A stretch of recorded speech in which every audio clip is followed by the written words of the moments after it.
All right, so now that you've set your budget, I just wanted to go over the 4 top things that people necessarily are looking for when they're making their next purchase. And usually they're the top 4 highest priority items when considering which house they're gonna go ahead and buy.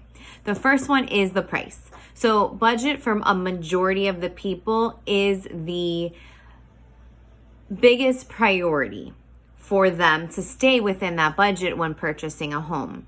And if that is your main constraint, whether, this is the budget and I have no other option but to stay within that budget, then you need to be very cognizant of that price point and be willing to flex on other things that maybe you would like, but not necessarily are needed for you.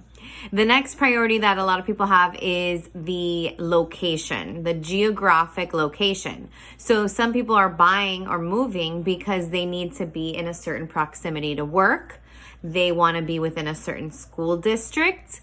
They want to just live in a certain neighborhood for whatever whatever reason it is. And if those are things that are non-flexible, meaning you're not willing to commute a certain amount of time to get to work, or you definitely need to be in this specific school district, then location would be your main priority, and probably budget up there as well. And then you can, you may need to be a little bit flexible on things such as, can it be a townhouse or a single family home? Or does it need to have a double sink in the master bedroom? Maybe you can still survive with one sink in the master bedroom as long as you are within that location and your budget that's super important to you. And the final 2 top priority items are typically living area and lot size. So living area is usually a big one when people have a certain number of people that are going to be making the move with them. So they know, hey, this is the amount of people that I'm going to be moving with. This person needs a room, that person needs a room, we need an office, we need a living room. The size of the home is a very big, important feature.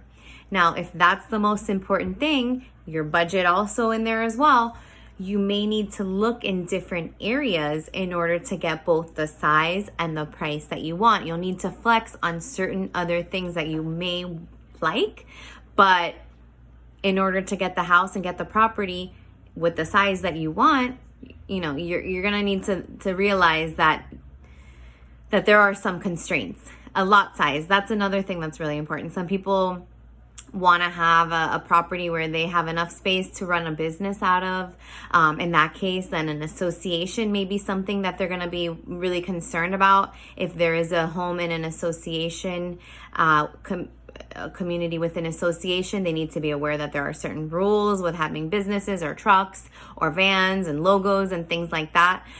So that's another thing that comes with the lot size is being in that association or not.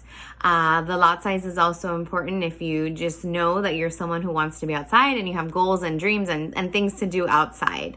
So I would say pick what of those 4 items is your most important thing.